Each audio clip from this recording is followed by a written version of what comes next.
Hello friends, welcome back to Media Talks. நான் உங்கள் மௌனிகா. அடடடடா, எபிசோட் நாளுக்கு நாள் செம்மையாக போயிட்டுருக்கு. என்னென்னு சொல்லுவேன், ஏதுன்னு சொல்லுவேன் அப்படிங்கிற மாதிரி அவ்வளோ ஒரு அழகான எபிசோட். ஸ்டார்டிங்லேயே வந்து பார்த்திங்கன்னா மருமகனும் மாமியாரும் சேர்ந்து ஒரு செம ஃபன் பண்ணிகிட்டு இருப்பாங்க, கூட நம்ம எல்பி. ஸோ அந்த மூணு பேரோட காம்போவையும் பார்க்கும்போது நாளுக்கு நாள் நம்ம விஜய் வந்து பார்த்திங்கன்னா அவங்க அத்தை கூட அவ்வளோ ஒரு க்ளோஸ் ஆகிட்டாங்க. ஸோ அதை பார்க்கும்போது நமக்குமே அவ்வளோ ஒரு ஹாப்பியாக இருக்குது. ஏன்னா கல்யாணம் எல்லா பெண்களுக்குமே இந்த மாதிரி நம்மளோட அம்மா கூட நம்ம ஹஸ்பண்ட் பேசணும் அப்படிங்கிற மாதிரி நிறைய ஏக்கம் இருக்கும். அதுவும் அந்த காலத்தில் வந்து பார்த்திங்கன்னா அந்த காலத்தில் இப்போயுமே ஒரு சில பேர் அப்படி தான் இருந்துகிட்டு இருக்காங்க. அதுவும் அம்மா வந்து அப்புறமேலே நிற்கவும் மாட்டாங்க, பேசவும் மாட்டாங்க. ஸோ ஒரு மாதிரி ஒரு மரியாதை அப்படி கலந்து அப்படி அது மரியாதைன்னு சொல்கிறாங்க, எந்த அளவில் மரியாதை நமக்கு தெரியல. இன்னும் ஒரு சில ஊரில் அப்படி தான் இருப்பாங்க எனக்கு தெரிஞ்சு. பட் எனக்கு கரெக்டாக தெரியல. நான் எல்லாரையும் நான் சொல்லவில்லை, ஒரு சில பேர் அப்படி தான் இருந்துகிட்டு இருக்காங்க. அவங்களுக்குலாம் செம்ம ஏக்கம் இருக்கும் இந்த மாதிரிலாம் சீன்லாம் பார்க்கும்போது.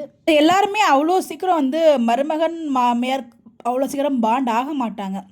இதை பார்க்கும்போது எல்லா பெண்களுக்குமே அந்த ஒரு ஏக்கம் இருக்கும், நமக்கு ஆகணும்னு ஆசை இருக்கும். அதான் நாங்கள் சொல்ல வரேன், புரியும் நினைக்கிறேன், என்ன சொல்ல வரேன்னு சொல்லிட்டு இதை உளம்பிட்டு இருக்குன்னு நினைக்கிறேன்.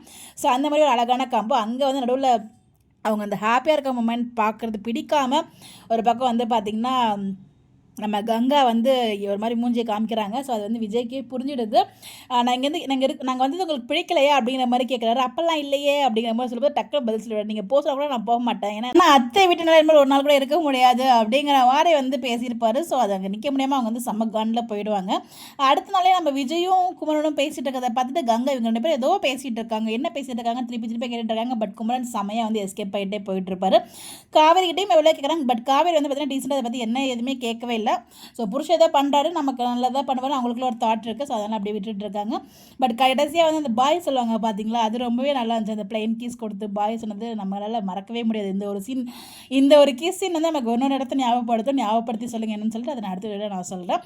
அதுவுமே ரொம்ப நல்லா இருந்துச்சு. அதுக்கப்புறம் தாங்க மாஸ் சீன் சகலைகள் எப்பா வேறு லெவல்லையாக நீங்கள் 3 பேரும் அப்படிங்கிற மாதிரி தான் இருந்துச்சு.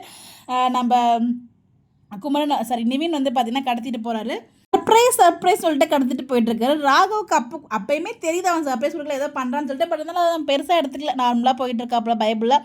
பட் அதெல்லாம் விடுங்க, சர்ப்ரைஸ் சொல்லி கடைசி ஒரு இடத்துக்கு கூப்பிட்டு போயிட்டாங்க. பட் அங்கே நம்ம ஹீரோவோட ஒரு டான்ஸ் அல்டிமேட்டுங்க, தலை வேற லெவல், தலை செம்மையாக ஒரு பெர்ஃபார்மன்ஸ் கொடுத்துருந்தாரு. ஸோ கடைசியாக அந்த ஒரு மாதம் ஒரு அடி கொடுப்பாரு பாருங்க, அதுவுமே செம்ம சூப்பராக இருக்கும். உண்மையிலே சகலைகள் 3 பேரும் சேர்ந்து செம்மையாக தாறுமாறு பண்ணிட்டாங்க. அதில் கூடுதலாக நம்மளோட தலைவர் விஜய் வேறு லெவலில் ஒரு டான்ஸ் பெர்ஃபார்மன்ஸ் அன்ஃபர்கெட்டபிள். இன்னும் அந்த டான்ஸ் ஸ்டெப் என்னோட மைண்டுக்குள்ளே போயிட்டே தான் இருக்குது லூப் மோடில். எத்தனை பேர் ரிப்பீட் மோடில் பார்த்தீங்க அந்த ஸ்டெப்ஸை மட்டும்னு சொல்லி மறக்காமல் கமெண்ட்டில் ஷேர் பண்ணுங்கள். இன்னும் எத்தனை பேர் பார்த்துட்டு இருக்கீங்க, இன்றைக்கி எபிசோட் எப்படி இருந்தது, உங்களுடைய கருத்துக்களையும் மறக்காமல் கமெண்ட்டில் ஷேர் பண்ணுங்கள். இப்போ ரொம்ப நல்லா சூப்பராக கொண்டு போயிட்டுருக்காங்க. இதே மாதிரியே கொண்டு போனால் நல்லாயிருக்கும். பார்ப்போம். உங்களுடைய கருத்துக்கள் கமெண்ட்டில் ஷேர் பண்ணுங்கள். இந்த மாதிரி அப்படி தெரிஞ்சுக்க நம்மளோட சேனலை ஃபாலோ பண்ணிக்கோங்க. பை.